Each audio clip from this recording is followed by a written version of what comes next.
Commercial here as we come to life. Early morning stooge report. Yeah, it looks like we are live here, Stevie. So I'll cut this and start the show because I hate to say it. I told y'all, but I told y'all things fall apart when the center too weak to hold y'all. I'm just collecting what you owed my old John. You about to get swooped down and stole on. Fools swear they wise men know they foolish. Well, we was headed for the web even before the computers. And that's right, we're here live at twitch.tv/conspiracy horseman, ultra kayfabe break edition, declassified to your Friday locker room. Thursday early morning, just got off the phone with Vince Russo with the Ultra Stooge report. So maybe you'll get a little of that here, or maybe you won't, infidels, on your Friday locker room. Y'all. I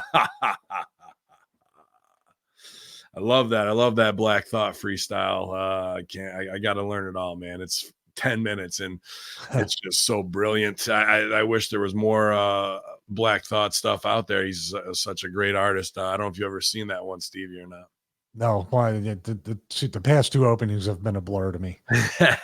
Black Thought is actually from the group The Roots, who are the backup band for Jimmy Fallon. Oh, and I was going to say pretty soon they're not going to let black, whites, and Asians, nobody think, so that they might have to change their name. That's right. And well, Black Thought's like the lead dude. That's his rap name, but he did this freestyle on Funkmaster Flex, who's a well-known hip-hop DJ. I know that name. Yeah, like on his show, and he just like took hip-hop to another level. And it's no matter if you're a fan or not, it's 10 minutes and it's just like, wow, it's mind-blowing. So it's something you'd like. And some other things I wanted to send you, and I forgot that as we talked off air about Master Shoot, and I told Russo that you and I are gonna do a little improv study together. So I want to send you some AssCat clips, Amy Poehler's group out of New York, which is all Chicago-based style. And I'll buy Trust Us. This is all made up by TJ and Dave. So you can watch both of those, man. And I think it's going to take your already great ability that is kind of improv way, but very polished in the wrestling way, to a whole new level of performance. And I'm excited to see what comes out of that after that little bit of inspiration. I appreciate that. Hey, you know what? I told you before, like on the Raw SmackDown review, I've been doing some soul searching, trying to figure out why I started to make certain shifts, like why I'm now a football fan more than a wrestling fan, which was the opposite years ago. I used to do parodies. I used to do all these things with so much, what's the word for it? With any kind of lack of fear. I used to be able to show my ass, as we say in the wrestling business, better than anybody, do things fearlessly. Well, I mean, and I don't know why now. I mean, there's nothing to be afraid of. There's no heat to worry about. There's no job on the line. Right. It's such a strange thing. I don't think I'm getting older with my thoughts because I feel like I'm opening up to different ideas. But when we do Master Shoot, for me to play the straight man, the writer, I'm like, I used to be able to do the other stuff and be goofy and fucking parody people. It's weird. Well, I think that it's all right there on the surface. I love that you're the straight man. It shows a whole nother muscle to flex, and it's a different thing. And then, well, you were the straight man with Right to Censor. You could show ass a little bit, but like it was only after the heat really built up. But yeah, man, it's a whole different muscle to be that, especially in the scene when you were the ABC guy with Raven, or then when you were more in a leadership role sometimes with the BWO. So you always been switching the power in your characters, but to now recognize it, put a check mark by it and say, okay, this is where I need that. And it becomes even more where you can be all the chess pieces and move, at the right time. And I love that you said about the fear, because one of the early things you're taught in Chicago Improv when you're inducted in your 2-3 year training is follow the fear. Dealt close. That is where the true magic lies. If you are having an emotional reaction and chemicals are firing and neurons are firing in your body, giving you that impulse, it's not about going away from it. It's about saying something's happening here and that's where I need to go. Is it going to be strange and who knows what's going to come out, and it might be real ugly or it might be cathartic, but that's something that if you're already checking that box and thinking about it, all you got to do is jump in that dark hole. It's just weird because we do a conspiracy show every week and we bring it up on this show. we're not afraid. I'm not afraid to talk about things, and give my opinion and get past. I mean, we're 9/11 truthers, and we were Yeah, from like a year out from the event, which was like the scariest time to be a 9/11 truther. And we talk about all things, so that's why it's so weird to do that. I'll tell you what, though, I was running on fumes last night, so I want to apologize because I hadn't slept in a couple days, and you guys thought I was mad at you, but I wasn't. well, But I kicked out, and what's that? I pimped you out on the I don't care about that. If it gets us to CERN, it gets us to CERN. I don't care. But this one song, by the way, got me rolling this morning during cardio.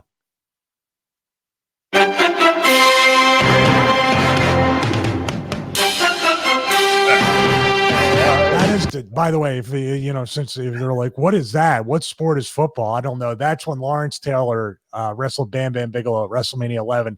When the football players came out that music, I was just like, yeah, dude. I mean, that gets you going. That's your moment back then, dude. That's one that gets you. Well, no, I mean, I wasn't a football fan, but whoever wrote and performed this music, these footballs, that and the Fox NFL song, yeah. they just capture.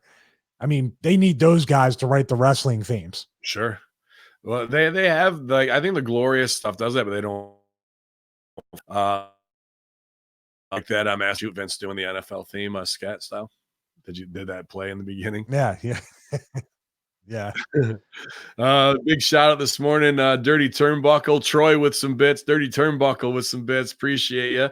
Rat Salad Review, our great sponsor in the chat room. Follow them at rat_salad for awesome heavy metal podcast, music podcast. You guys, if you're looking to, get away from terrestrial radio, all the bullshit that's on TV, and you just want independent media in your life with like-minded opinions and what you guys are into, then if that's your bag of tricks, you got to follow rat_salad and check them out, you guys, as well as Voices of Misery. Jay Reezy, I see you in there. Craig H, appreciate you guys too joining us early morning for the Ultra Kayfabe Stooge Report here at hackeramin.podbean.com, twitch.tv/conspiracy horseman. You really should just put over Hacker Hameen on iTunes, because that's where 57% of you are listening. So appreciate you wherever you're getting us right now. I've been listening on Spotify. I just like the Spotify interface a little bit better. It's sexy. Terrestrial radio, man. I've done a couple things for the local. It's so different, man. It's so not us. I mean, we could, if you want this to stream to Sirius XM or satellite, but to actually, it's such a weird, I mean, dude, there's a reason why movies and TV shows are the way they are, and they create the stereotypes they do, because these stereotypes really do exist. It's not that they imagine them. Right. And the stereotypical radio DJ still exists today. And it was so off-putting to me, man, to be like, everybody trying to be stern. It's fucked up. It's fucking crazy.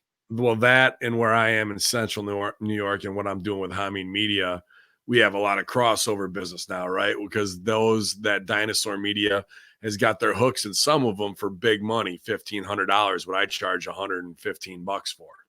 Mm-hmm. And my price is what it should be, because I'm getting you the real coverage that you want with direct engagement, and I can go on about the business model. But here we've got dudes who are ex-communication majors from SUNY Oswego, or dudes who've been on radio for 20 years or are still doing the Bob and Tom morning. Hey, morning drive. Wow, everybody. Did you see this story? Like, and the third party chick in the background.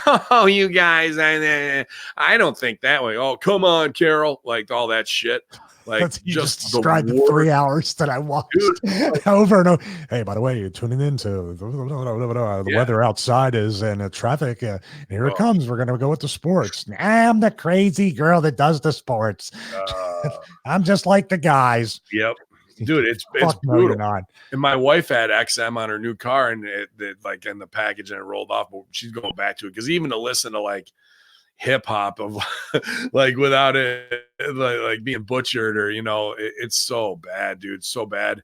And but my point is how I have to interact with my customers, and they do. So you see that when I'm running dip and stuff.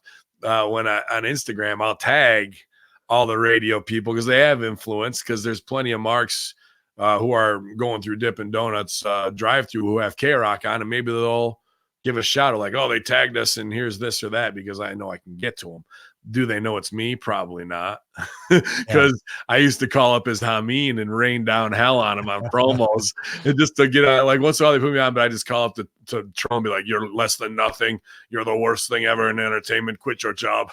So like, just they deserve a better class, dude.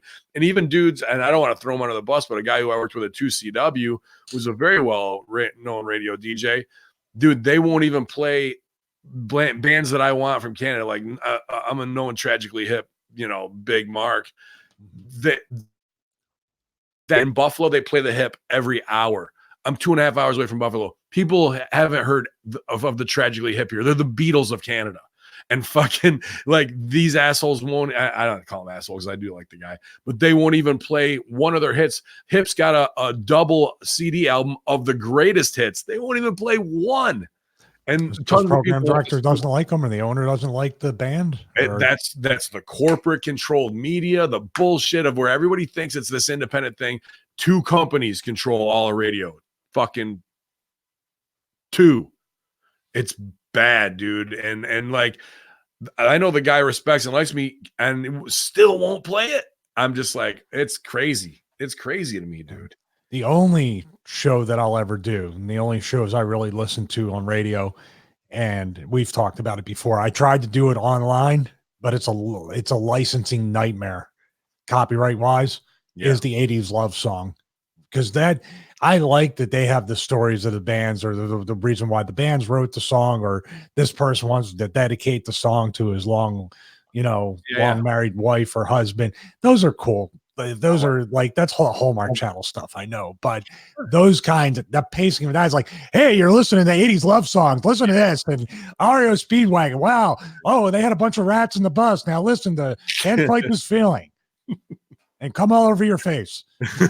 I mean, yeah. Instead, no, I like when you can, that somebody who's controlling the crowd, or just on a late night drive, that songs coming on, that 80s tune, and it's all about the setup and the delivery to deliver the emotion with it instead of just a cold match. Somebody's gonna clip that radio read I just did. It's brutal sometimes out there. So that's why I'm so glad to be a part of independent media, independent wrestling, independent artistry all the way around, because there's never been a better time with all this free software to be able to get your shit out there as much as any of these mainstream fuckers do, who don't have any real message and their shit is watered down sauce. So it's segue time. Do you have any copy? I don't like to go to the copy, obviously, but do you have any copy about the WWE Podcast Network? Because that's a good segue. I don't have anything, but I'll look it up real quick. I'm just wondering, because we talked to Russo off the air before we started recording, and obviously, I'm not so sure. In a common sense world, you probably would look at the Russo shows. You probably would look at, to an extent, at what you have here with the Horsemen, possibly, or the Locker Room. But it's just propaganda. There's no way. Like, I think they'll just, like, it's exactly what they don't want. They'd rather have Bruce and Bischoff and JR do 2 podcasts each to fill in the schedule, rather than have anything outside that. I mean, Austin was the closest thing to a real, like, hard-hitting interview or asking the tough questions, and look what happened to him. There was a big to-do about that, remember? This is a clickbait thing, but from Fansided, but it said top 5 to possibly have it. Number 5, Talking Shop Part 2 with Gallows and Anderson getting their own thing back. Past me. Whoops. Am I? That's not me. That's you. Dude, that's weird. That just my Twitch clicked on. Past fans meet future. So it could be like Adam Cole and Shawn Michaels, or Bailey with the Hardy Boys. Oh yeah, give her a mic. Yeah. Tales from the Road, the referees. Could be with Charles Robinson. We'll see about that. Fantasy Football Hour with Curtis Axel. because he's got it on his podcast or with their up, down, down. He's on some shit. And CrossFit and Coffee with Cesaro, because he's already got his own little YouTube series that way. I'm sure you can mix Edge and Christian in there. A couple others, probably Matt Hardy for sure. I know he wants to do other things. How do you feel about that lineup? I almost don't hate it. I don't hate that they're just taking the dinosaurs and Conrad shit and rolling it back out under their own umbrella. And it could be a chance for guys like Sheamus and Cesaro, who've been, pigeonholed into their entrance, a mohawk, and then, a big swing, to actually get over with far more intelligent opinions. I think, not that I am pumped to be breaking character from Hameen, but people are getting to see a side of Stevie Richards that's far more brilliant than Daisy Dukes in a cutoff t-shirt or shut this bitch down, it's right to censor time. They're seeing a guy who's an audiophile and probably needs some serious professional help for it. And also is way into tech and fitness and an entrepreneurial spirit, a marketing promotions machine, as well as a 30-year pro in his industry. Outside of that, when would there be an opportunity to not that you're like, I have to showcase this, but as your labor of love and what you want to do as a Renaissance man, that's an opportunity for those guys to be able to do that and break out like you have already. No, and that took me up until 2 years ago when we got together. Actually, they're not. That's what makes me fear what could happen with them, because I keep saying the saying, but it's just like, it was told to me so many times when I was there. It was the only honest advice I ever got out of anybody in charge there. Do good, but don't do too good. Why would you get really? Why is that any type of advice? But I'm saying the most honest advice, because by being too good, you saw how my career went up, and then all of a sudden I was off TV. I went up, off TV. Stevie Night Heat, off TV. Bring back Stevie Night Heat, but now they're controlling it. It sucks. Hey, I mean, all that stuff and everything. Like, they could get over, but then if they do get over with the radio show, how's it translate into what you're seeing on TV? There's these two universes now. If they get over here and the wrestling sucks, like, and they don't promote the podcast, see, I don't know. You make it simple by because if they can come up with a click that is getting over as an underground feeder on the podcast, similar to Conspiracy Horseman, who's to say that Cesaro and maybe they'll steal the whole conspiracy thing. AJ, Cesaro, and Sheamus are all now conspiracy guys, and because their podcast got over and they come out, because that's what I was saying. We're a group of four. Who would have put Big Sal from FBI, Stevie Richards from BWO, GGP indie guy, and the fucking terrorist together in a clique in a wrestling world? It doesn't work, but because we've established our own thing in the underground, it absolutely works now, because even though we can all do our characters some of the time, you don't go out there and wrestle like BWO Stevie. You don't go out there and wrestle. You wrestle like, Steven Richards would and kick the shit out of people. So it's freeing in some other ways too, I think. But will WWE be able to see that, capitalize on it? That's a whole nother story. We've seen 100% of the time. I would say 99% of the time. No, they will not. There will be everything but the business of trying to make money and make stars happening. And then what if they do say something? What if they put over Russo or the Horseman, and then you start editing the podcast? Yeah. And then you get like, what was it? That one that was really, really criticized. What was that? Jericho, was it Jericho? And who did he interview where it was just literally like, you could tell they handed him questions, or he stayed with. Which podcast was that? Well, there was Moxley Austin was a big one, but then it was Jericho. Well, Moxley Austin was because it was completely awkward. Right. And it was out there, and then it kind of went off the rails in a way that a podcast could. So I like that, even though Jericho it wasn't Rollins. I don't know. It was it Shane? It might have been.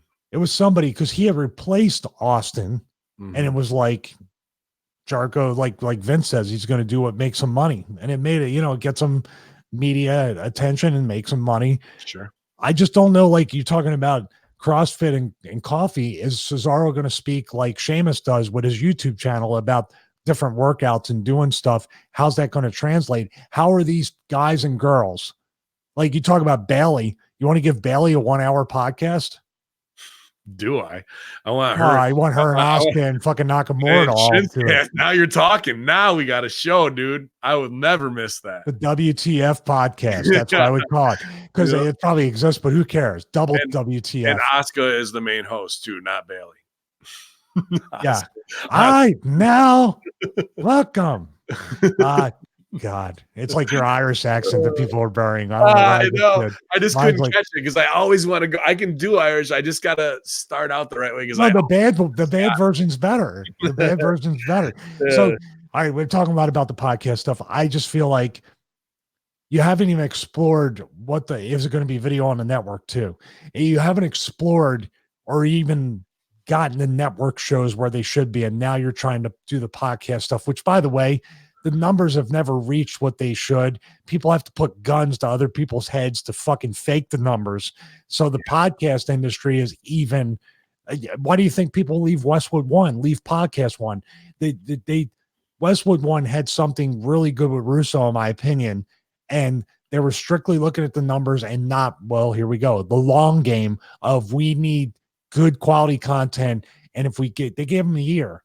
It takes a year just to get yourself over and known on a network. So now they've undone all that stuff. Yep. You know, they just want quick fix answers for the owners. And this is viral. This guy's hot and he'll draw. Well, that's not, dude. I'm bringing a qualified viewership who are buyers. When I tell them to buy, I can get a 10% buy rate. Chances are you're getting 1% to 2% on a cold commercial buy rate. So what would you rather have? A qualified group that I bring at a smaller number, or throw some shit against the wall and see what sticks? And they know that that's the game, but they're gonna rearrange it so it's all promises and fucking rainbows, and then they cash out a year later because all they were trying to do was keep their upper level job by bullshitting some higher exec with a quick fucking shell game instead of really believing in the content and the content created and getting behind it. There's an interesting thing, maybe just a final thing to throw at you. Got in the chat room. I wonder what's going to happen. What's going to happen? We're going to Conrad with what's going to happen with Conrad with Bruce and Eric. Can't imagine WWE will want them to be on another podcast network. And since his father-in-law just buried the company too, I don't know if Conrad's in a great spot. He was. I heard he was going over there because the Bruce and Conrad show had already been on there, right? So that's kind of what was the first pebble in the pond of them taking the underground or whatever from Westwood One. Now the Deuce is back under the wing, and he's got a little something to offer. And I wouldn't doubt if this whole podcast thing is Deuce's idea of like, we can bring this in, we can get all these guys in here, and you know, just another little side thing for him to chip away and have his corner, right? And smart. I'm not going to say it's not. I'm planning on doing the same thing at OVW if I go back. Mm-hmm. So, you know, that whatever it is with that, but now with this Flair thing, which we'll get right into here, that dropped this morning, are we going to see Charlotte Flair de-pushed? I heard they're going to make Lacey Evans a champ possibly for a year. And now Flair coming out with this thing about the man, which he's got a legit gripe about how they just took all this shit from Flair, which is what it is. They want to say it's Stone Cold and the man, and Becky came up with it, but it's off of to be the man, you got to beat the man, because she beat Charlotte, so she's the man, which is all stolen from Flair's original creative. It was the thing, a stab at him and Charlotte when she was working the angle. Yeah, absolutely. And they don't put that over. They just act like it was her own thing that it came out and she's just the man and all this shit. That it became that, but really it's all catalyst from Rick's stuff where he's already got a book and all that, and you'll hear it in this clip in just a second here. But the greed and the truth will let these personalities shine through. And will there be heat on Charlotte? We'll talk about it here in just a minute. Go ahead, Stevie. a lot of people were like, "What is he up to?" Like, because you went at you told Becky Lynch and you put her on notice. Okay, no, and actually I did not. Here's as God is my witness, and I feel so bad. I'm glad that I'm having this opportunity clear there. When I first saw this go down in August of 2018, Right. I thought, cool, the man, my giving versus my daughter, Shauna. Right. Okay, that's the day it started, right after SummerSlam. Right. I thought, cool. So I said, I'm going to make some money. It's my trademark. They have it. You've been saying it. Yeah, you've been saying it. No, yeah, I know. I've been saying it since 1981. Yeah.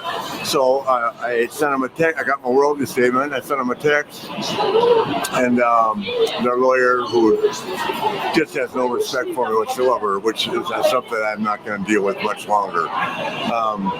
He said, "You're wrong. It's not even close." I said, "It's not even close." He said, "Boom."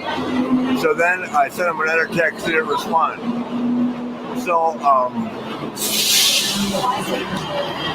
I had my lawyer call, and he blew off my lawyer. This is all in 2018 or in January of 19. So I go, okay.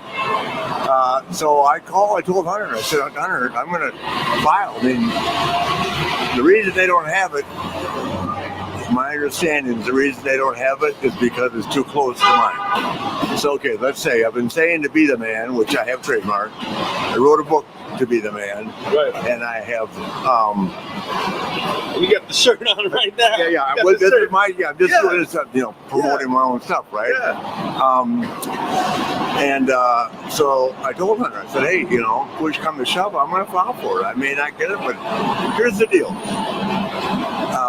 I love Becky Lynch, and no one has supported the women's division more than me as an outsider. As a matter of fact, I've told the guys, and as I would have texted Becky last night and Sasha, but I'm sure Becky, I don't know what the WWE spin has been to her. Right. They stole it last night. It's funny, my daughter is so mad at me because I filed not even understanding. It's not with Becky. I have no beef with Becky. But here's the deal. When I almost died 2 years ago, one person. Right there. He's saying basically, I guess his wife, whoever, stayed with him the entire time when he was dying in a hospital on a respirator. But his daughter's mad, and he has heat with her for doing this.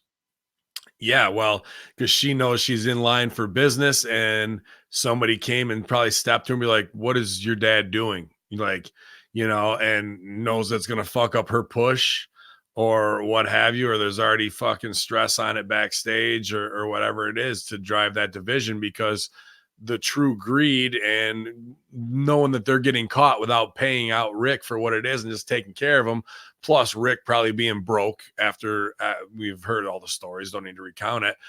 And instead of the hush money, like they want to go to, and pay it. Like, here it is, man. Here's where greed overcomes Hunter. I love you, and I got to call Hunter, and I'm gonna file, bro. And here's Triple H caught in the middle like a Stretch Armstrong doll, getting pulled by Vince and Steph, and getting pulled by Rick on the other side. Meanwhile, trying to just get creative done, man. So this is the Shakespearean backstabbing Rothschild way these people work, dude.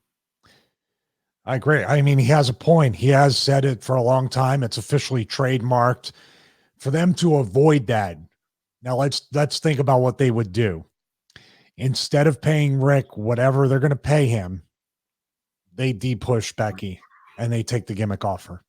Yep. That's an easier solution from, I mean, you might say it doesn't make sense because she's very over and she's being pushed. What's Vince say? It's all about the money. It's all about, well, here's what I would do. They got more than ever right now. They have more than ever. How can you be so fucking greedy, man? It's like a disease. It absolutely is a disease, man. King Midas shit. Like, how about the fact that why wouldn't you use this right here and have Becky come out? Oh, you're crying about because I beat your daughter and all this shit. How'd you like that one? I beat your daughter. And they fucking they use that and make something real out of it for Christ's sakes. Instead of that, the fact of even you have to ride off the coattails of a Flair because you wouldn't be shit without even being in the ring with me, which is absolutely true. Becky wouldn't be nothing if Charlotte didn't give her a shine and put her over as legit based off of what her old man had done. So really, this whole women's revolution is all about the Flair shine at the end of the day. And he wants to get paid for it because he's fucked up his money for so long. And he wants to leave something on the way out. What's probably going to happen? Ship him to Saudi Arabia. We'll have him do a walkout and a woo, get all the Saudis to do it. Here's $1 million. Shut the fuck up and go away. Like, that's probably really what the payout will be. They're not just going to give him a check. They'll have to get something out of him. Well, it's the second time in what, 2 or 3 months that he's lashed out with somebody in that inner circle. I mean, the last time was the Shawn Michaels thing. Yeah. I mean, this is the truth of, like, they want to come in here in the ring and do fucking 2 sweets after they did Bullet Club 2 weeks before that. And now Seth standing on the outside of the circle. What you've seen it with Road Dogg and Billy Gunn. You can look up the shoots, how they fucking bury Hunter and they punch him in the fuck his big fucking nose and all this shit. Oh, you're hired back. And then, like, but they want the people to believe that it's some inner circle of brotherhood. They all love each other. They fucking can't stand each other, most of them, because they know how crooked and throat cutting they are, and that they've seen it so many times that it's all part of their daily game to do that and act like they're laughing and it's a boys club behind the scenes, but really they just fucking hate each other, man. I cannot imagine how I would, if I was to deal with you and Vince that way. It'd be unbelievable to me. I don't know. We act like we're all friendly and it's a brotherhood, like you said, but then I really do think that because they're all sharks in their own way, even Flair. Yeah. I love you. And I think it's great, but I fucked you because it's business. And that's just the way the wrestling business is. And that's how we prove that we really want to be great in the wrestling business. Yes. Yeah. I can appreciate that. Yeah. You fucked me over for $100,000, or you usurped something, or you politicked and took me out of the title picture, which also cost me a bunch of money. But man, you got to respect that. And I've really heard some of them say that within the business. Yeah, he got me, and he was like this or that. And, oh yeah, but you got to respect that. He really, he's a professional. Could be, or you could be Tommy Dreamer with polishing your rifle scope, and Shane Douglas still sitting at home waiting for his $65,000. And on top of that, it's just fucking. Oh, man, I forgot again. Jesus, the Dreamer thing's interesting because the Dreamer's gotten a lot, but he politics. He doesn't politic to the extent of that, but yeah, you have to, and that's what tired me about the business, and that's also what even though you guys weren't there, you were there to an extent. Papa Don hasn't been there, but you just don't know. I could tell him all day long, man, you're better than that. You deserve better. You don't need to be fucking cowtail or dancing like a marionette puppet for these fucks, because they really are. I'm talking about the people in the office and maybe some of the boys. I don't care. They're short-sighted. They only care about money. They only care about power. And then they're miserable in the end anyway. I used to call them the miserable millionaires because I've never seen more fucking miserable, paranoid, scared, insecure people in my life. It's fucked up, dude. It's self-induced too. That's the thing of like, don't, or you said, do great, but don't do too good. And like somebody that's advice of, sure, that's real advice in WWE. And I just want to pump the brakes there and be like, if that was an upper echelon, people are like, no, you don't understand how great production works, how great cast work, how great teamwork works, if that's what you're saying. So anybody who, please stooge to me, who's trying to cut somebody's throat, because I will make sure that person becomes a greater performer and has to understand this lesson, and what you're doing is the absolute wrong way for everyone to make more money now. And when you talk open and honestly to like people in front of a locker room or cast setting that way, it's demeaning and demoralizing. I don't have to, and this is how you do that. Like, you don't need to do that. You just say those words out. Like, there's no rebuttal for that. There's I'll fucking get him later. And believe me, I know it's coming, but when that starts to come, I'll just speak openly again, and you will be further exposed. You've seen me do it as simple with Marks in the chat room here. I can do it on a very high level because I know what that creative process is versus the backstabbing bullshit that has been so intrusive in this for 40 years. I'll give you an example. And I know normally don't name names, but I will. Well, I do actually name names. Ricky Steamboat is probably one of the worst agents I ever had, or producers, or whatever you want to call them. The reason being is that every time I had him, first of all, he didn't know my name for 6 weeks. He didn't bother to fucking even learn my name. And then he would ask me passive aggressive things like, can you even do a schoolboy? Can you do that? You know what I mean? Like they just said, we need to know if you can do this. And I, that to me, I took my ego out of it. I was like, he obviously, I'm not top of the card. But then I wrestled Punk and I put him in that Koji clutch. It was one of the matches that were, that I was known for in the new ECW. So you can watch it on YouTube on my channel. And that's when Do Good But Don't Too Good came up. Mm-hmm. But also I went to do the Koji clutch again, and Steamboat made it the point to come over to me to tell me, hey, the move looks good. You did a great job with it. It looked believable. The spot into it was good. The move is good. It's just too good for a person like now listen to the words, a person like you.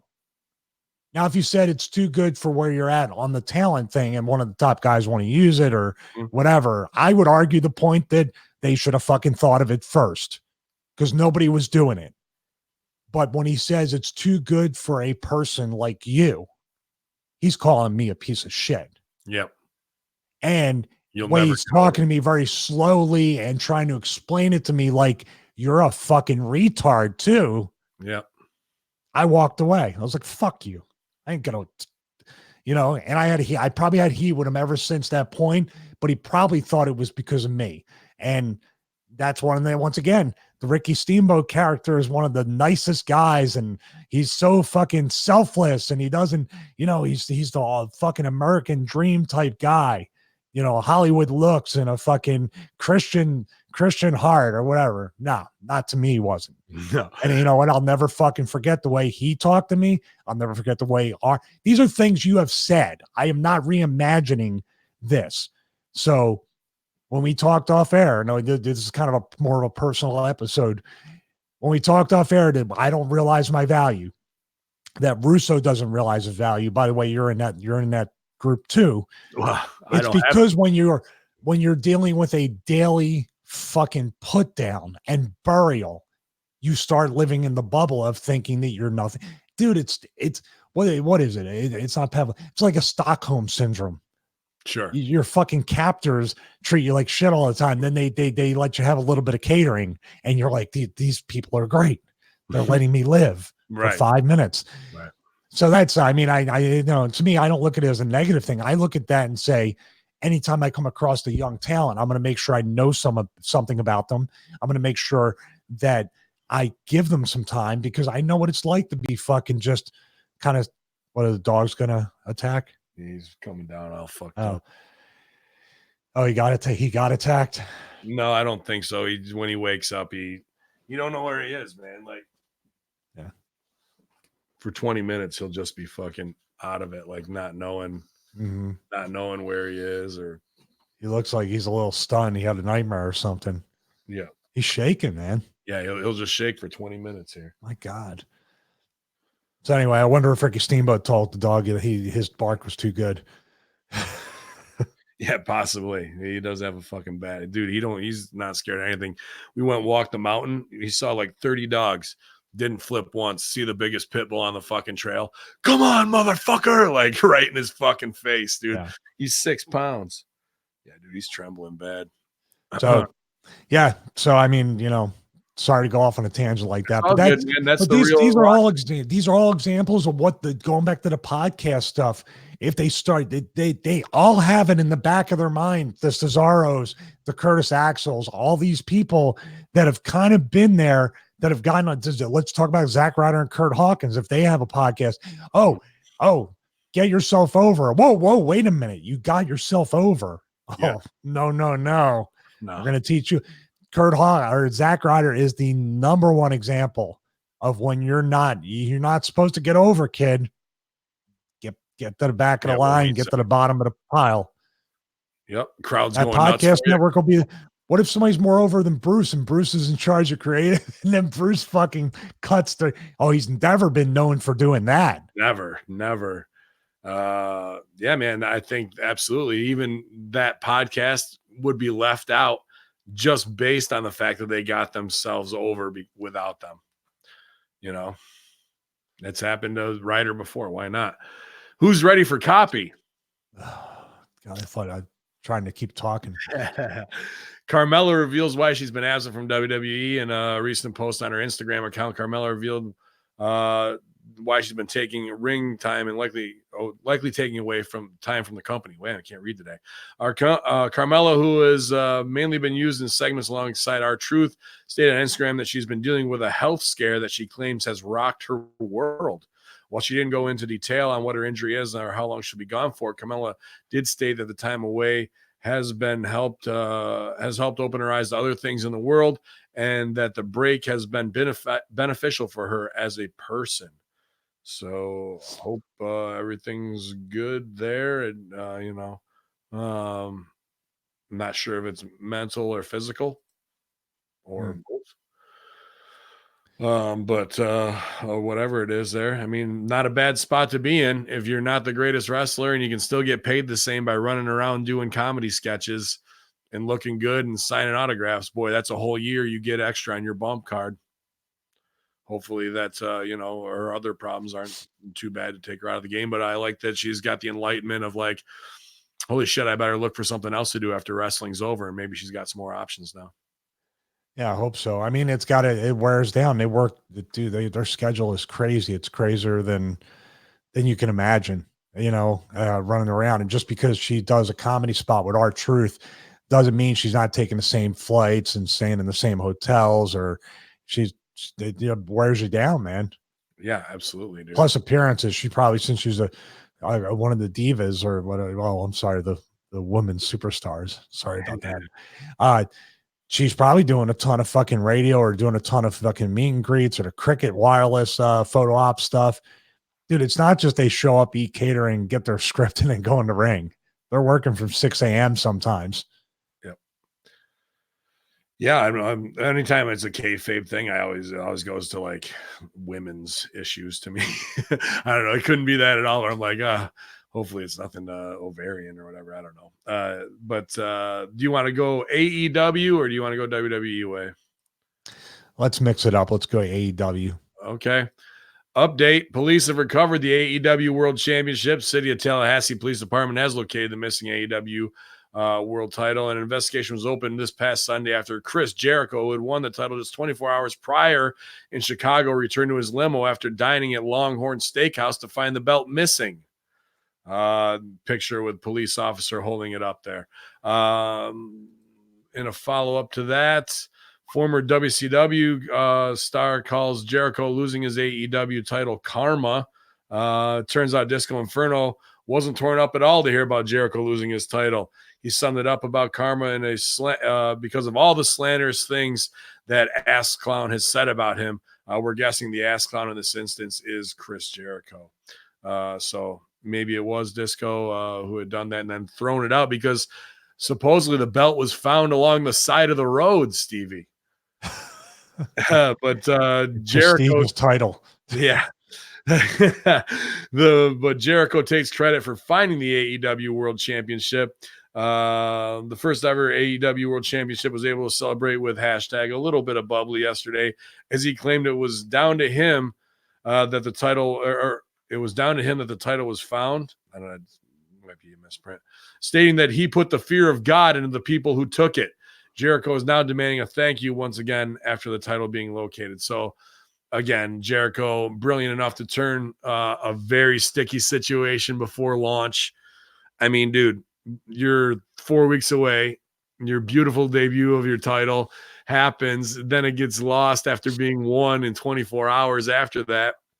And then What was the other thing? Oh, Moxley out, dude. Rough start. 3 weeks out, man. Real hard things to deal with. What do you think it was like between Cody, Omega, Jericho, and Tony Khan in that first 12 hours of the title being missing? I think Tony Khan was so worried about the dog at that point. He didn't have, he can't be multitasking to that extent. I don't know, man. I've always anytime I've always been very hesitant throughout my career to travel with the belt. I just give it back to the office. Here you can, especially if it's a TV company. I think someone should be office wise in charge of that belt just to make sure, because Jericho's going to do other things. Going to have Fozzy. He might have to go to a Fozzy concert and then fly from there to TV. And I got to bring the belt with him. Obviously, I think it'd be a little bit easier moving forward if even Tony Khan himself had the belt. I mean, he's at the merch table anyway, so just bring the belt and do photo ops. Taken with it, yeah, exactly, dude. Yeah, are we kidding? We are not fucking kidding. By the way, anybody that's listening out there, he worked the merch table in North Carolina because C.W. Anderson told me, oh yeah, Tony Khan was working the AW merch table at the fucking gathering for the old NWA stars. Sorry, CW, we had to bury it. Yeah, I don't name names, by the way. This episode. One of my favorite ECW matches, the CW Anderson Tommy Dreamer I Quit match, dude. Real good. Yeah, Hammerstein. I remember it. So good. Like out of nowhere, like this stole the show, kind of. I wish he made the money he was supposed to for matches like that. That's like everybody got fucked in the end. Yeah. Sniper rifle scope. Right. Scarlett Bordeaux reportedly at WWE Performance Center for tryout. According to Squared Circle Sirens, former Impact star is in Orlando this week for a tryout. Tough week to be in Florida.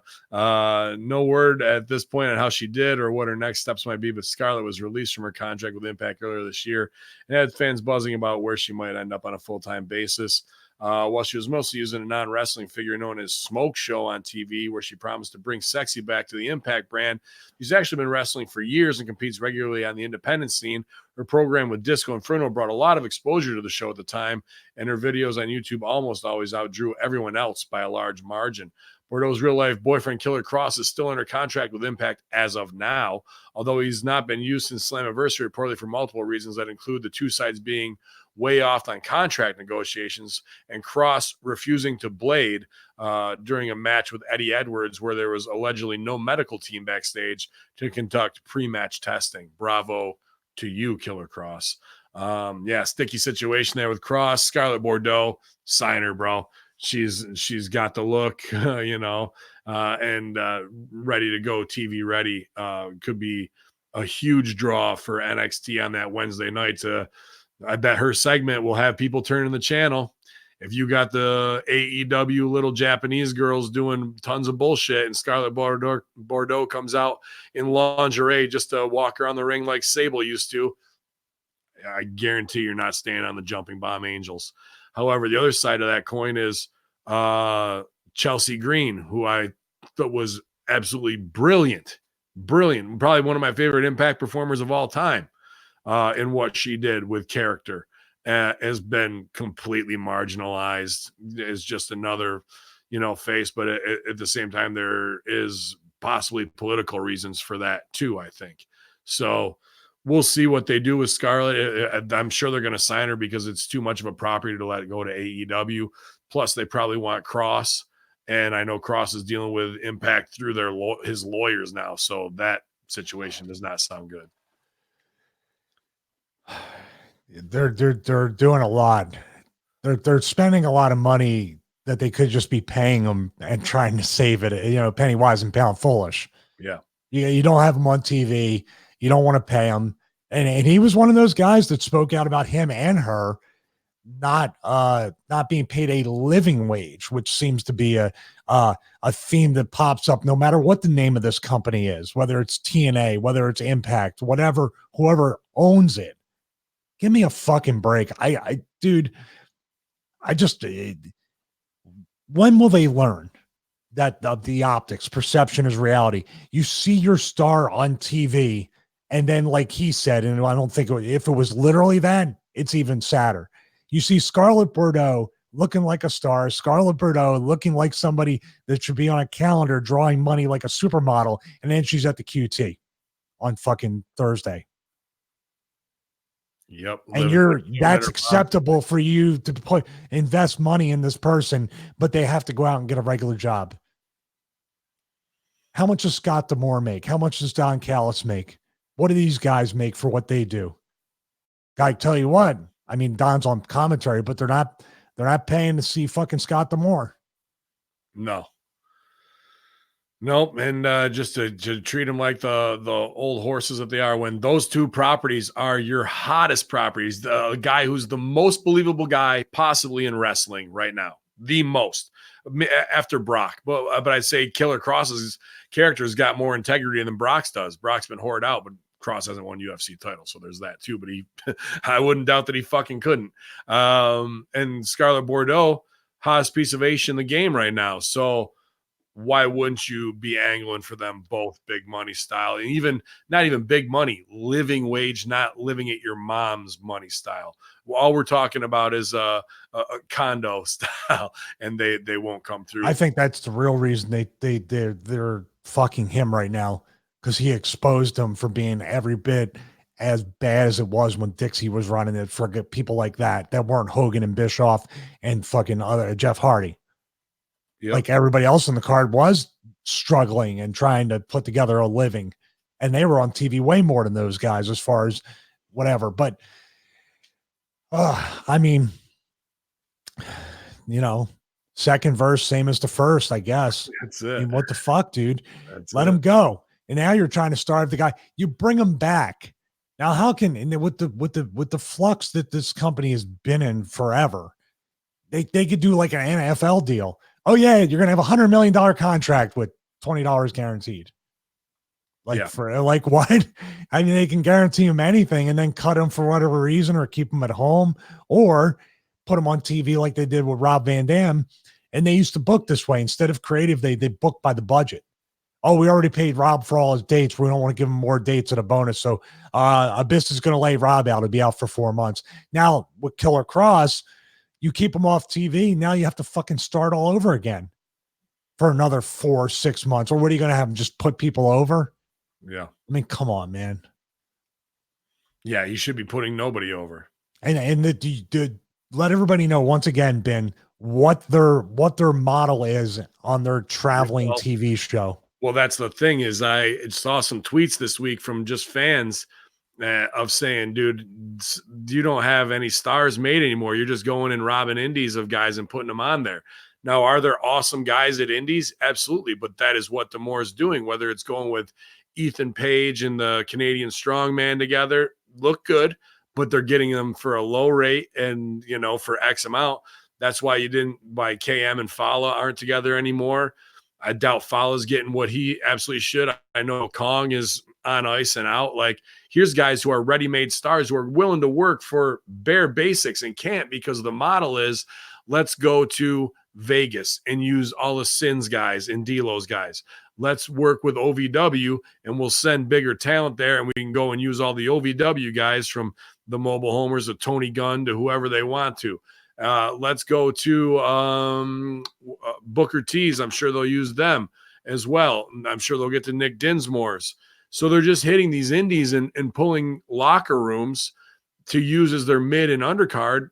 Shout out to the guys who are getting a shine, but they're getting a carrot and stick dangled in front of them that you're never going to get a bite of. You might get a $250 payday per show. Maybe you get 2 matches and they act like you're going to be something, but ask Hakeem Zayn from, the Indian crew there that they had. That guy had a dope job and had to move to a smaller place.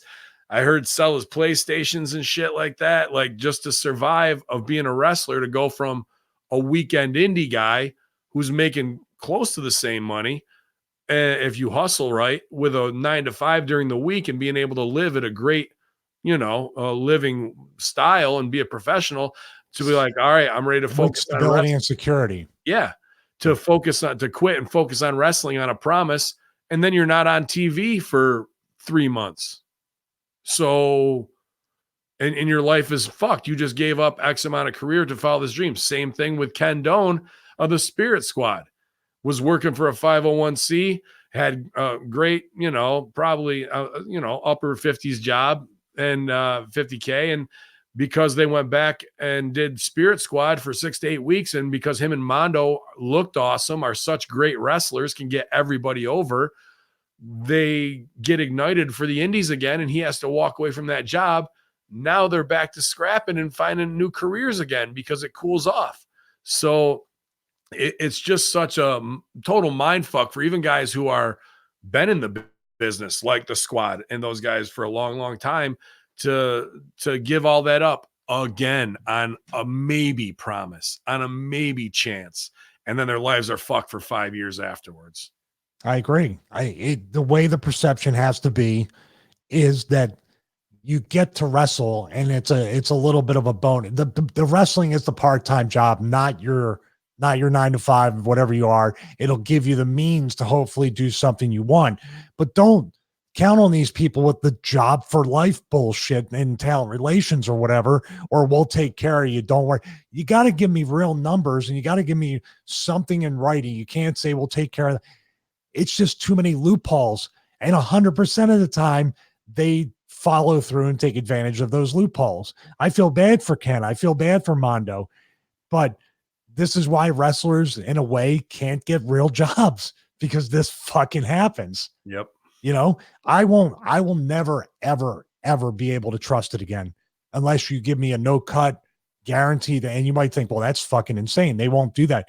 Well, I'm not going. I have too much, because when you go to WWE, or even if you go to Impact to some extent, or AEW now, you probably, this might not happen between us.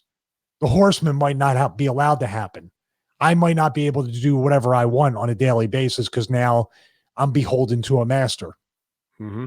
They better pay me for my misery if I decide to do it. But everything we've done over 2 years, even though it's not a 9 to 5, the Russo show, there's no way we'd be able to do that if we worked for AEW, Impact, or WWE. So I'm just saying, these guys have forged their own way, but they're Ken Doan's especially.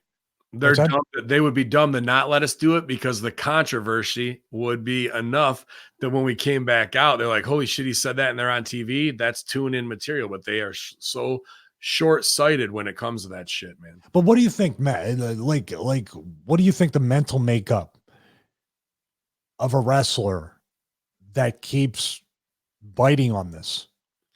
You think you're not going to be, you think you're going to be the one to change it? Like, I'm the only one. I'm the first one that's not going to get fucked over. No, but and they get tired of it, and it's about going back into that system again. I hate to say it, I'm not going to be the one to be like patting myself on the back, because I love these people. They're my close friends. Mondo was my best man when I eloped, and, they probably wouldn't have had that. I'm not like, they wouldn't have had that shot if it wasn't for me, but they're not. Doan and Mondo weren't watching the product. I saw that storyline coming 6-7 weeks out with Ziggler, where he's revisiting the ghost of his past. I hit them up, say, get a hold of the office. They do. And within 3 days, they're going back to SmackDown that next week to get booked to do this storyline. They get their shot, they get over, and then they're back on TV all through the fall, and that should happen. So there is opportunity where what we're doing does cross over, because they wouldn't even have been aware of that, of let's get in and take that opportunity. And then, dude, I helped life coach Serena back to where she was waiting tables in LA to get into the Mae Young Classic, to getting her ready to get her job back. And now she is, and she's a phenomenal coach at NXT. So it's not like I'm good. Yeah, almost too good. It's not like we don't have our hand in the influence of good people. It's just that the situations they're going into, once you set them free into that, what's going to happen is going to happen. I can only prepare them positively and mentally to get them there to seize the opportunity. Once you throw them in there with the Sharks, somebody's going to get bit. The only thing I'm saying is get in, get your money, get your shine, and get out. You could have had the Spirit Squad gimmick could be at Comic Cons and autograph signings. You don't never have to take a bump because the colors, the outfits, and you're remembered because you're just off of TV. Because once I ran the course, I'd be like, get Barons on the phone or somebody to get me these fucking Comic Cons. Well, they got House of Hardcore and some other things. So I know, but I mean, outside of wrestling, it's a novelty, entertaining act. People remember, oh, the green jumpsuits, so the green it's something. They could pull focus at Comic Cons too with the big megaphone, ready, and like everyone's like, oh, they're over. Mondo doing his little, the, like over the top mannerisms. Yeah. But that's what I mean. Like they were they expecting 5-year contracts or something? Were they expecting a full time? I mean, look at Doan. Doan has got a better body than anybody on the in WWE. There's no one who could stand next to Doan and be like, I'm more jacked. I like both guys, by the way, too. Yeah, people say I like both guys a lot, and that's why I'm saying it. So they're not stupid. They worked on the road with Game and Sean for years, and Flair and Piper. They know they worked right alongside with Vince, so they know that that's their opportunity. Maybe not to come back and wrestle full time, but Doan could have been strength and conditioning coach, absolutely. And Mondo, dude, it would be the best trainer at NXT. I have him punch up any match I'm ever on a show with. Like, he just got a mind for this since he was 19 years old. So that's what those guys are trying to get there. And Mondo got his weak coaching spot there, and now he's a strength coach in Florida. And he knows that they're watching. He knows that they're watching him stay straight on the straight and narrow and building his body and wanting to be there in Florida and hanging around the boys and like, oh, well, let's give him a shot. He can be trusted. So that's just the weird game that has to constantly be played. I'm going to stay in the industry, but now where am I going to be, on the road, or am I going to be an NXT coach? I think that's what he's working for. Makes sense. Just life's too short to wait around for them. I know. Believe me, I wish I could drive that into his head. I'm not even. Moxley and Omega confirmed for AEW Full Gear November 9th. I don't know how you can confirm that with one guy got a goddamn MRSA infection in his elbow. So why would you announce this? Did the police department pose with the MRSA? They found it on the side of the road. I was wondering, should Jericho, I forgot to say this, should Jericho make that cop the new Ralphus? Should Tony Khan sign that guy to $60,000 a year and have him be Jericho's personal belt security guard? If he gets fired. Yeah. I think a cop would walk away for $60,000. Oh, we just had this talk. You don't know if this company will be around next year. That's true. That's true. But you can always go be a cop someplace else. It's not like there's only one police department to work. Yeah, but when you start over with cop and fireman stuff too, they pay the beginning salary for the ones they pay today compared to if he's been doing it 5 or 10 years. You're leaving a lot of money on the table, and benefits and perks and pension. I just like Ralphus, and I just wanted a new Ralphus. Why don't you? Who's? I mean, they got plenty of soft bodies there, plenty of bags of milk. Who could do it? Super Smash Brothers. And then you have Tony. Then you have Tony Khan. Tony Khan selling merch on the way to the ring. I just can't get over that. Just have give Tony Khan a pistol, and he's got it out all the time, and he's holding the belt. Like nobody gets close to the fucking belt. Yeah. Or sword. Sword would be more apropos. Hey, I want to start tweeting Tony Khan and ask him how much like some of the shirts are. See if he sells it. Even blocked by Tony Khan. Can I get a deal on 3? How much can I get? Buy 2 get 1 free? Do you have cat sizes? WWE Raw viewership holds steady on Labor Day. College football dominates the top cable spot. Raw had 2.5 million viewers. That number is actually identical to the week before, actually not down 0.8%. Raw was taken on the top spot on Monday by Notre Dame versus Louisville. College football, which drew 5.6 million viewers, nearly double WWE's rating with 1.7 in adults 18 to 49. First hour was watched by 2.64 million people, then 2.56 in your women's main event, 2.33 million. Were actually up from last week in the third hour. Oh, no, sorry, both the first and third hours were up from last week. But like I said, that's like you're only bleeding from 4 holes and not 5. oh, good. No, they can't. They You know, can't. so- They can't. They can't take credit. Like that means we're going to see Bailey in a lot more main events. But that Right. nobody knew that was going to be the last thing that you saw. So I wonder why they stuck around. I'll tell you what. Hold on a second. I got it queued up. Now, where's it at? Just give me a second. Maybe we can Sure. edit the sound.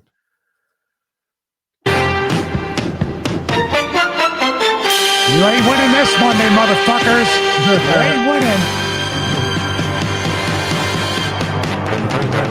You're gonna lose. The ratings war. Football is better. There you go. I like that. Awesome. We're following the fear. I You- love it. I can't fucking wait for the 0.8 rating. I can't wait. Yeah. How about XFL, dude? That now XFL, AEW has hurt XFL immensely. Just the focus pull, not the ratings or anything like that. The amount that they've detracted from that and they've split their focus, dude. Nasty. Well, how in the world are you not like, I mean, if I don't see an XFL commercial coming 2020 during the NFL season, like in week 1, like tonight, as we record this, Packers and Bears, if you don't put XFL coming 2020 as a teaser, what are you doing? Yeah. I haven't even heard of anything except for, I think one day we're just going to have to Master Shoe Theater. We're going to have Vince read the descriptions of the teams. Did you see that? Yes, I like it. I'll put the ominous music. That'll be Master Shoe Theater. We're Okay. going to put music in the background for each team, and we're going to have Vince read the All right, the don't tell me descriptions. too much. I don't want to get in my head on it. Okay, sorry. 37 Custom Toys says he saw Brandy on Instagram yesterday hurting hate online and tons of ass kissers agreeing with everything she said. I'm not sure what she said, but I do know that here there was a fight backstage at All Out between two of their females. AEW All Out was a great night of pro wrestling, but there might have been some real heat behind the scenes between two female stars. We previously reported there was an altercation between Sadie Gibbs and Bea Priestley after the Casino Battle Royale match. Gibbs reportedly swung on Priestley, and the two had to be broken up. Fightful Select reports that Mac Jackson had to step in to try and smooth things over. This was probably something he didn't expect to deal with backstage. We will see. Have to wait and see if AEW books these two in a grudge match. Britt Baker seemed to get a receipt on Priestley as well for causing a fight for the Fallen. As Priestley was walking to the ring, Baker jumped her and got some real shots in. So Bea seems to be off to a great start so far in AEW. Hopefully this kind of backstage altercation doesn't become a regular thing in AEW.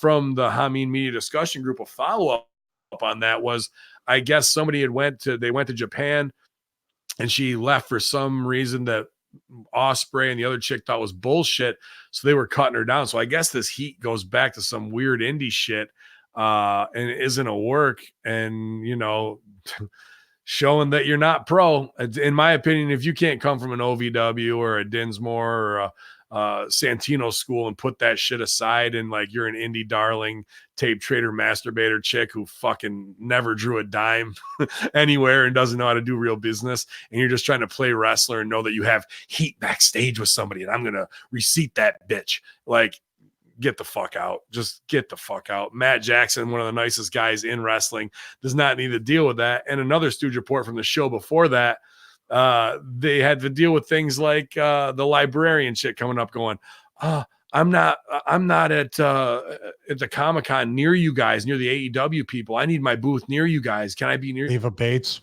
Like having to deal with that kind of shit of like this little petty fucking indie, I got to make my money only because I can get my shine off of being near the Bucks, instead of worrying about how I can entice people in and do a little show there and get my character over with our diehard fans while I'm in character. And these little things that now the Bucks, Cody, Omega got to deal with, and now bitches backstage trying to get some old heat in on each other. Fuck out of here with that. What was the part of the press release that said the Matt Jackson thing? Read that again. Sorry, I closed it. That he stepped in and was surprised that he had to do it pretty much. And No, it was something like Matt Jackson was not prepared to deal with this backstage. to It's deal going to be said a lot Yeah, with these guys. They were not prepared for this kind of bullshit. I could see Nick jumping in, going, "Cut the shit out." You're Like, both gone. Yeah, You're both gone right there. Yep. You got to set a precedent. You're both gone. We can't have this. What was the Brandy tweeting? What was that on Twitter? I'm not sure what he had meant by that. It was 37 custom toys in there saying that somebody might have gotten to her. Let's see. She's selling for people on Twitter again. Yeah, and then like all the super fans, come to it. Sending hugs, girl. Yeah. Women's equality. Now look at my titties. Was that maybe not supporting Nyla Rose. He says we'll get you instant heat online or whatever. I don't know, dude. But there was shots on that pay-per-view by JR that were either Freudian slips or they were shots of like who's man enough to hold a title or some shit like that when they're talking about the women's gimmick. And I was just like, nice, good stuff. Yeah. I think they did. What if nobody clued JR into the fact of what Nyla Rose was? And you're like, and he's just there because JR's like, what the hell is this? Yeah. Like, my God, look at that. WWE Draft returning to kickstart SmackDown's big move to Fox. What? The draft. Oh my God, the brand split again. The draft will be returning to television in just 5 weeks' time. I can't do it. No, according to that moron Meltzer. Dude, does anybody? I mean, come on. I mean, maybe we're stupid because we have to watch it every week and they're just figuring nobody sees it anyway. So if we redo it, it's new again. Go ahead. According to that idiot Meltzer, the draft will be a featured component of the October 11th Friday Night SmackDown in order to continue the momentum buildup for the show's debut on Fox the weeks before. It will then continue on October 14th episode of Monday Night Raw. The draft will be a way to redivide the rosters, as it's been noted that once the blue brand arrives on Fox, the two flagship shows will go back to being relatively separate entities. No more wild card, pal. What the hell? Relatively separate. Relatively. Like, you're relatively dead. Yeah. You're sort of kind of like, dude, come on, man. Dude.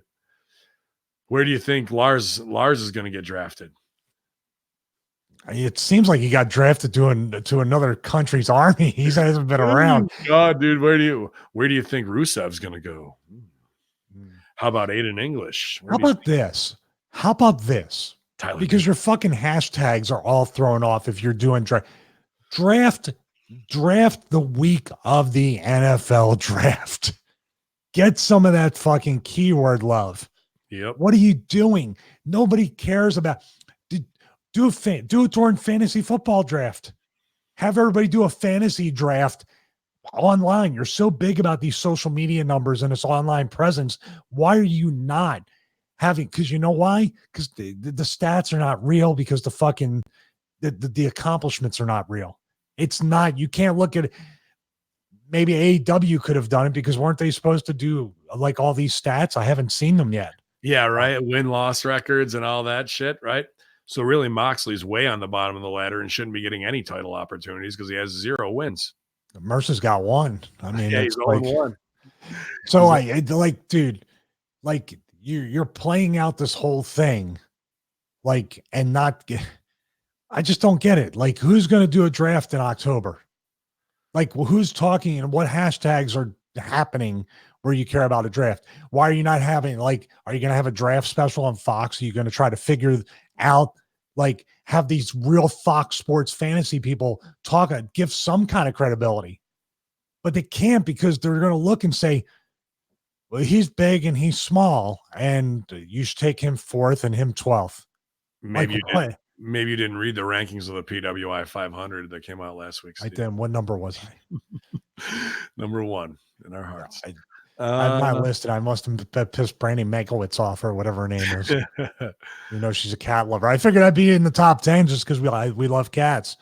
But it proves their fucking flawed philosophy. Oh my Let's God. see. What else do they bring? Are they going to do a King of the Ring tournament in October? Again? Let's see here. Kylie Ray granted her release from All Elite Wrestling. The situation are scarce at this point, but Chicago-born wrestler requested that she be released from her contract. Was granted request. President Tony Khan told members of the press post All Out. Smiling Kylie was one of the first names announced as part of AEW's division. She made an in-ring debut in the promotion against Cribs. No word on why she is being released or asked for her release, but also NXT superstar Casey You cut off in the beginning of that. Catanzaro. You cut off in the beginning of that. I'm sorry. Also, NXT superstar Casey Catanzaro reported leaving the company. The chick from Ninja Warrior competitor reportedly handed in her notice after suffering a back injury. It's unclear at this time if she has been officially granted her release yet. She made her in-ring debut April 2018. And while she had no experience in coming in, her incredible athleticism made her a natural fit. She debuted only a few months later after signing and made it to the second round of the Mae Young Classic before she was knocked out. So back issue there. You never know if she can kick out from that or if she's got plans, family plans or whatever's going on that way, man. Either one of them. So the part that cut off was the part about Kylie Ray, who I thought they were putting some stuff behind for her. Like initially, yeah, she was going to be like the Bailey. It doesn't say why. It doesn't say why she's asking for a release either. So whether it's a medical or opportunity or maybe wants a family, I don't know. For Kylie Ray? Yeah. I'm not sure, but that's a hell of a thing to kind of like walk away from, because I'm assuming that they were paying her pretty good money. Possibly, or there's even too much stress in that women's locker room if chicks are fighting already and trying to click up. Oh, dude, I keep thinking your microphone's cutting off. Oh, I just stopped talking. Sorry, I didn't segue enough. Maybe it's because of this. MJF is packing copious amounts of Plan B for weekly AEW shows. Why bother to fuck your gimmick up? MJF is really excited about AEW's upcoming television shows on TNT. He's preparing in a big way for some busy nights, as well as action might not be stopping in the ring. Maxwell Jacob Friedman will be very interested to watch in front of a national audience. He seems ready to get on the road because he's packing all the essentials, including copious amounts of Plan B. Starting some early packing this for the weekly AEW shows. I've got all the essentials: clothes, wrestling trunks, boots, copious amounts of Plan B. I'm ready. Hashtag better than you. Hashtag maximum ride. So here he is doing strange abortion jokes in your SJW. We don't want to walk the line, but here's a pro-life or a pro-choice message disguised as heat. I'm still blown away why he acted the way he did, being in Cody's corner, them putting over him as Cody's boy when this guy has massive heat, and then he's running around the ring pumping up the crowd after the win. And then he goes back in the post show and does a 10-minute promo on the fat moron press that are the AEW backstage crew, asking loaded questions that are dumb as shit so he can get a little more heel shit and exposes himself for 10 minutes trying to get his heel heat back after we just saw a completely different performance. So again, as we talk with Russo, does anybody really know, with the boys writing the show, with who should be protected, how to protect heat when somebody should be changing to babyface? With this guy who was getting over massively as a heel, and then we saw that, and now we're back to these weird online messages of trying to make believe again. What did they see the benefit of doing what he did? He was the biggest heel that was actually getting a reaction. And then he just comes out with this 180 about being Cody's best friend. And I'm like, oh, he's going to turn on Cody. And then they just dropped, like it was real. Like I thought he was going to turn on Cody and get Spears over, and then all three of them, including Tully, were just going to beat the shit out of him until Dustin ran in. That would have been phenomenal. That would have been super simple and phenomenal. And I bet that didn't even get kicked around because they're spread so thin, producing it all, that their business isn't getting looked at from an outside perspective of how can we get over, and let me give my creative to hands that I trust. So all I got to do is show up and get agented while I got to do these other 7 tasks and break up a fight backstage between 2 chicks who aren't a draw, who nobody would fucking know if you saw them in the mall. Mm-hmm. So this is, it's like, that's, and now follow that up with, we lost the title. What? The title's missing. What do you mean? Which one? The big one. What do you mean the big one's missing? Jericho got half in the bag and left it at Longhorns, and it's gone. Oh boy. Oh boy. How'd we do on Tony Khan? Tony Khan has to keep his phone on more than fucking Jerry Jones with Ezekiel Elliott. He's like, what's going to happen at 2 a.m. now? Yeah. So rugged, dude. You know what they got to do? That should have been, they have to reenact that whole thing. Like, oh, I'm going to go into the steakhouse and have a little bit of the bubbly. Yeah. And then the limo driver is fucking Hangman Page and steals the belt. Dude, they could have just did that. Oh God, man. There are no writers. Does Hangman Page then take his hat off and jacket from being the limo driver and a horse gallops? I do, yeah, absolutely. He just leaves yeah. And then what I would do is steal the limo footage when the thing was dropped on Vince's limo and then the limo exploded. That'd be like, I would just steal it as Shutterstock video or something. Yeah, if you want to reference all the shit and fucking bullshit them, like that's the other thing. Jericho's looking for his title, and then he sees Hangman riding off, and then behind him the limo explodes. Like, holy shit, he put a bomb in there too. Wow. Which gets you a pay-per-view match, apparently, when you commit fucking treasonous felonies and murder. I want to do my outdoor workout. How many more do we have? Two left, and they're both good. All right. Eric Bischoff's lack of WWE knowledge is now a running joke backstage. WWE is planning another draft in October, and it will come just after they settle into new television contracts. Hopefully, this will give WWE's new executive director a chance to get to know their roster a bit better. Eric Bischoff is still executive director on SmackDown, while Paul Heyman has the same role on Raw. The difference is that Heyman seems to be much more active with the roster right now. Meltzer explained WWE's reasoning for the upcoming draft during Observer Radio. He also revealed that there is a currently running joke that backstage in WWE that Bischoff and how little he knows about the current product. Quote, that's the plan right now. Yeah, it's to do with the draft so they can reshuffle the rosters. Paul Heyman can get a few guys he wants. Bischoff, if he knows who the people are on the roster, maybe he'd figure out who he wants. It's been one of the running jokes that Bischoff doesn't even know who the talent is yet, but there you go. Eric Bischoff wasn't watching WWE upon his time of his hiring. This is something he didn't keep a secret at all. Let's just hope adjusting to the new role as executive director of SmackDown means he'll be learning who the superstars are on that brand.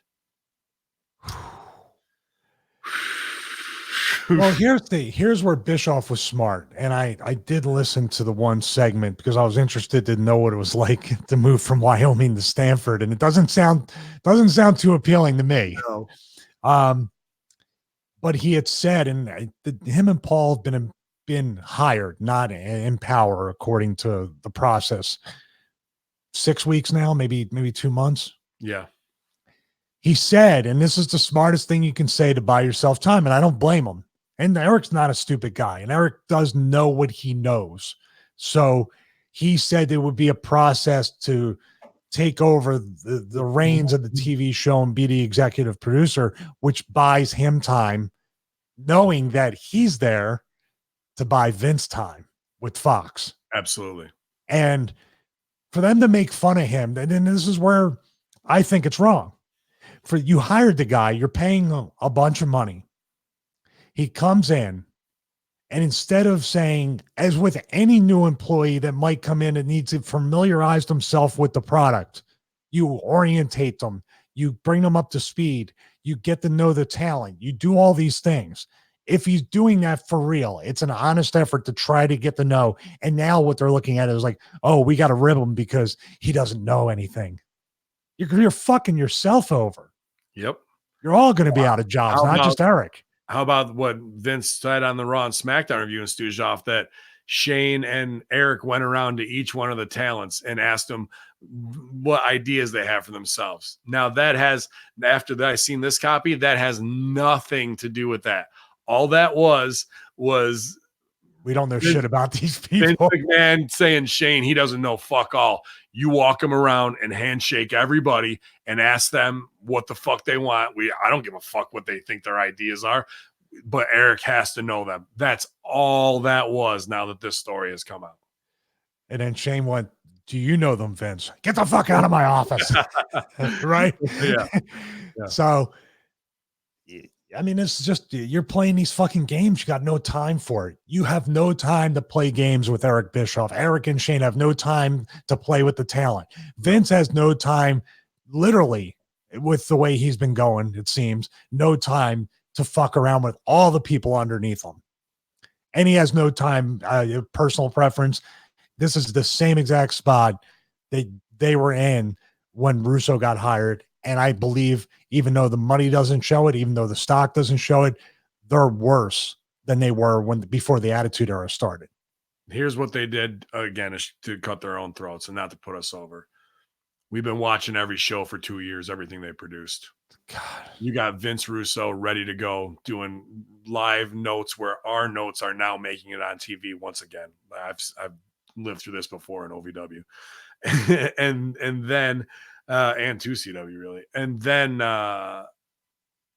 we end around to Fox to do the good deed, not to snake and cut people's throats, but to up the show with ongoing knowledge. And they choose to bring back the guy who's pretty much flat broke, needs the job that they can make a marionette puppet out of, who's got some old 90s credibility, who isn't hungry to produce great TV and get back in the game and be innovative, and has been there for 6 weeks and still doesn't know people's names because it's not important to him too. But you want to keep making these choices and empowering these old sacred cows who are nothing more than window dressing at this point. Are you talking about Ricky Steamboat? All of them.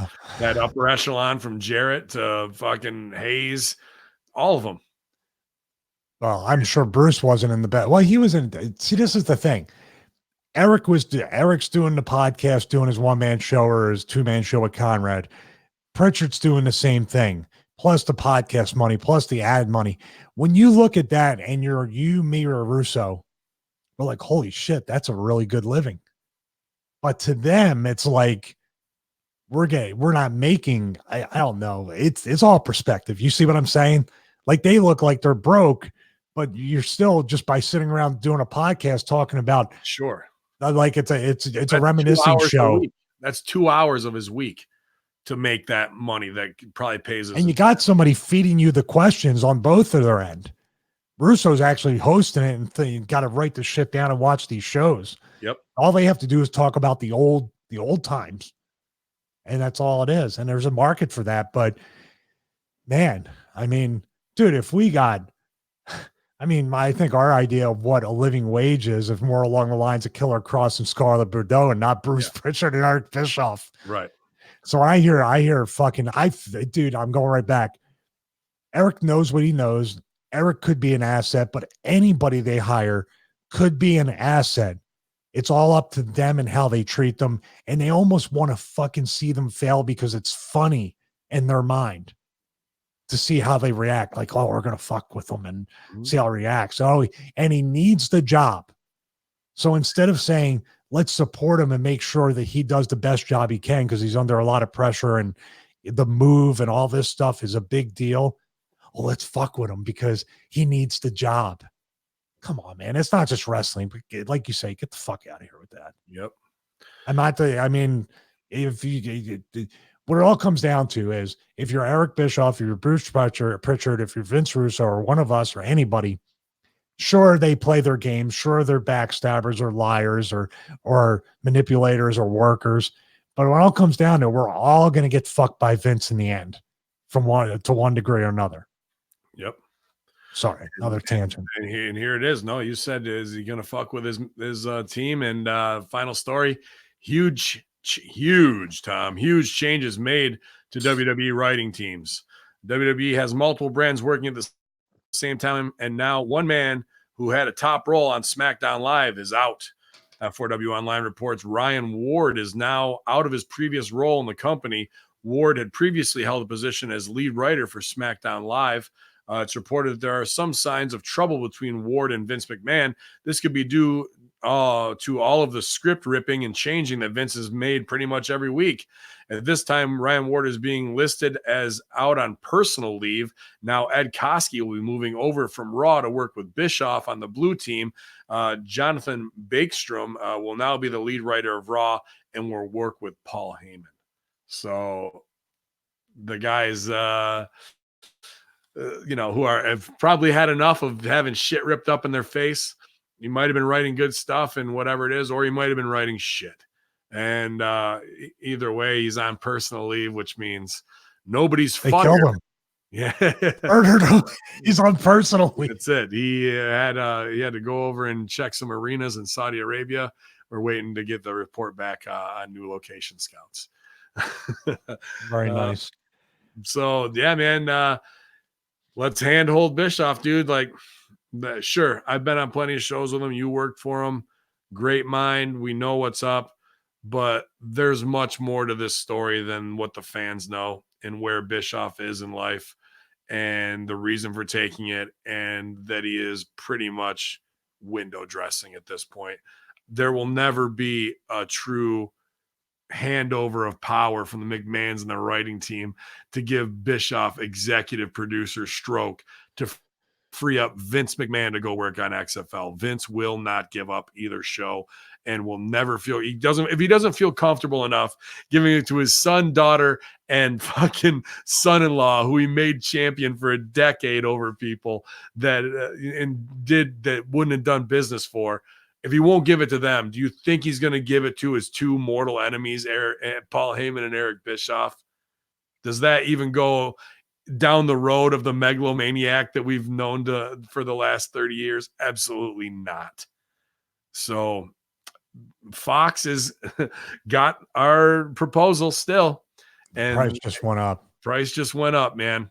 Because if they went with Bischoff and like, yes, we're excited to work with him, and 6 weeks in, 4 weeks out from TV, your executive producer doesn't know his cast, that's homework. If you're driving from Wyoming to Stanford, the wife better have the WWE roster, SmackDown roster up and Raw, and giving me bios on every one of them if I don't know shit, dude. I would have used that entire time to call the talent on the way in and be like, hey, I just want to talk to you. And here's my number. Talk to me.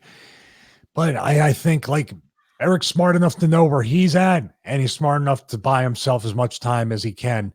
The move to Connecticut, though, that's something. Once you do that, and I've done it, not on the level he has, but once you're there and you're easily accessible, it's the whores like queens, queens like whores complex. You're attainable now. If he was still in Wyoming and flying in, it's a pain in the ass it would be to fly to TV every week. They're like, well, we kind of got to be nice to him because we don't have him completely under our fucking thumb. Now it's like, dude, I don't know. You see what I'm saying with that? 6 weeks in, your executive producer, who's a wrestling legend name, is now a locker room joke. Yeah. And look at the I'm going to go back to the indie guy who worked for Impact and gave up his job and all the other stuff. If he had kept his job and he was just like stood his ground and did whatever, he possibly could have got the best of both worlds, and they would have treated him with some respect, because it's like, oh, we can't walk all over this guy. Yeah, he's got something else. We can't fucking own him. And he literally says that, I got something else. Like, I like working here, but you guys, you can't guarantee to be like, holy shit, like this guy fucking stands up for. I'm a guy that didn't do it. So I'm not saying, this is strictly do as I say, not as I've done. But I wish I had, because in the end, we all get fired. Eric will too. Paul will. There wasn't a digital opportunity at the time for you to be able to say that either. So you can't really compare, the same situation. Oh, it wasn't it was the opposite. Like, if I knew, well, they're not going to fire me, and I just got bumped up because of the Saudi money, I'm going to open my mouth. What are they going to fucking do? Sit me at home so my body can heal and I can get the other fucking Saudi Arabian money afterwards? That's what I'd be thinking. I don't care. You can say and do whatever you want. Fuck you. I mean, I would literally be like, there should be like 5 or 6 fucking CM Punks running around right now. That's what they need. People are just like, I got nothing to lose. Well, they ain't gonna fire me. They stop it. So they let Owens pipe bomb him, and then they take him off TV for 3 weeks. So, they just can't get it together. They don't have a clue, man. And bringing these 2 guys back, you'll get some better promos and performances from the Heyman side out of people that you haven't seen. But until he goes, real Bischoff controversy creates cash, and Bischoff really giving a damn, which these guys are just in that point in their life, late 60s and 70s. They want to retire. They wanted to be in Wyoming. They don't want to be in a 1-bedroom in downtown Stanford with sushi and Italian at 24/7 at my disposal, like they're a new kid out of college with their first fucking apartment. And to hear him put that over, of going from a Shangri-La with birds chirping while his coffee in the morning to going back to that gutted me, dude, a bit of like. That was a strange episode, wasn't it? It was really like, let's think about what we're going to ask and say right now. Yep. It was really very, very strange. Yep, and I'm not talking about on Eric's part. I'm talking about Conrad. There was these awkward pauses. There were these, let's think about what we need to. Yeah. Look to the left, sushi. Look to the right, a steakhouse. Oh, look to the left. There's a moose and some elk and fucking zebras or whatever they have. And look to the right. There's Yellowstone National Park. Yeah. Yay, Stanford. Yep. Fucking hellhole. Yeah, that's right. See, we'll bring up everybody's name. As we throw them all under the bus and kill all our connections, so we won't have any more Hot Stooge Report after this one, you guys. It's your Friday Locker Room, raw and honest. I think one of our best shows yet. And excited about all the partnerships, as I stated earlier, and new stuff coming to Russo brand as we reshape all of our media platforms going into 2020. We appreciate you hanging with us here at Twitch. .tv/Conspiracy Horseman early in the morning, or if you're checking us out on Podbean or iTunes, Spotify, wherever you guys are getting it. It's just growing. The numbers are up, a good 8% this summer. So I appreciate that. And all the new subscribers, if you're hitting us up, go back and check out all the Conspiracy Horseman backlog episodes, or, so many shows that we have here now with the NFO podcast and Horror Junkyard, Breaking Sale, all of our great locker rooms Monday, Wednesday, and Friday, which we're actually, Stevie, we'll have to have an office meeting here, because now with everything moving to Wednesday, the Wednesday locker room, Steve King told me, it brought to my attention, is kind of going to get effed over, because they would only be able to cover Raw. And I don't think that's going to be enough for that show. So we may need to figure out a creative solution on what we're going to do here. Open to suggestions. I just haven't given it a ton of thought, but it's something that is quickly approaching, as we need to be able to cover the locker room the right way. So I'm not sure how we're going to do it, but hopefully it'll come to us soon. It's just going to be a lot more content. And then we probably, and to do my podcast, the broadcast might go to twice a week, because I have so many things in the queue right now. I upload it. It's almost like I'm afraid it's going to be, I'm just thinking maybe we bump the Friday locker room and we do something else, because if they got to wait till Thursday, if those guys can do it, then they can cover that and not have to cover SmackDown. We cover SmackDown and something else, maybe. Or maybe for sure. We'll figure it out. The Raw SmackDown review can get posted for free on Hameen Media. So we're going to try and figure out something, man. As Matt Schaffer will also be covering AEW. So we'll have a lot of different looks. Everybody doing kick-ass work. Jargo and Vickery and all the heads, and Big Ray just producing so many goddamn shows in a rib war with GGP. As I will be a one-way war, isn't it? No, Ray actually cut together some fun, like old timey radio things to get his own Twitter handle over after GGP ribbed him, throughout the show. Ray cuts in a little 30-second break to make sure he gets his shit in. So I kind of pop for that too. So there's funny stuff going on all the time between all our producers, everyone just having a good time with it. No real animosity, because you don't want me to have to fucking Matt Jackson and step in because somebody will just get slapped upside the fucking face. You're not prepared for that. Oh, I am prepared for that. I've done that plenty of times. And yeah, you guys, I'll be where am I going? GGP and I on the 21st at Immortal Championship Wrestling in the Dam of Amsterdam, New York. And then the 22nd, I'm back in Crossfire in Canada with Congo Kong, tag title match that way.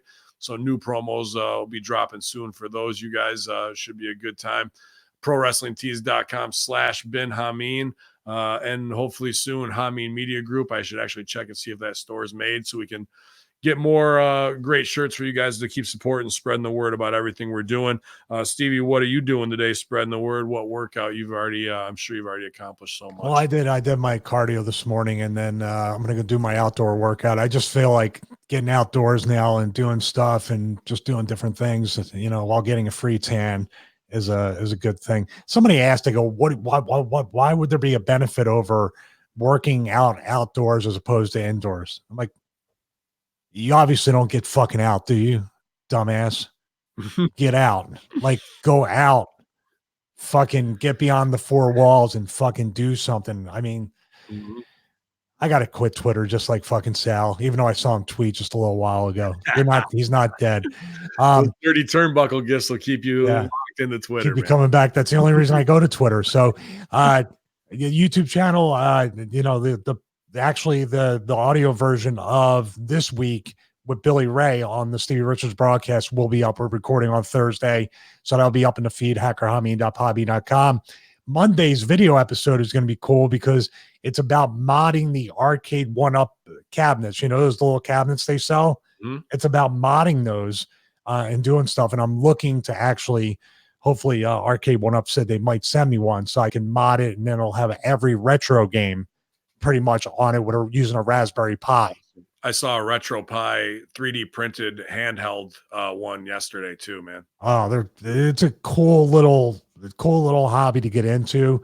And my wife's all for Miss Pac-Man, so that's all I had to say was Miss Pac-Man, and she's in. Here those. So I actually got another one up there. I made last night for him, but for sale. Oh, nice. And then the ogre. We're going backwards. Very good. So that's about it. Subscribe to the YouTube channel, click the bell to get notified. Of course, StevieRichardsFitness.com. Choose your program, choose your video. You have any questions, feel free to email me, StevieRichardsFitness@gmail.com. One thing I want to do, tell me what you think about this, because clips of shows are very, very popular. And I want to go out into the home gym and I want to record stuff. And sometimes I talk about the one-man show, and I know I'm going to have to do that. I love these clip shows that I watched. Like people will record like the way this one guy does it. He has a YouTube channel with reviews. Then he's got a later type, a late night type set, and he does the full show. That's a separate channel. So he has a second channel.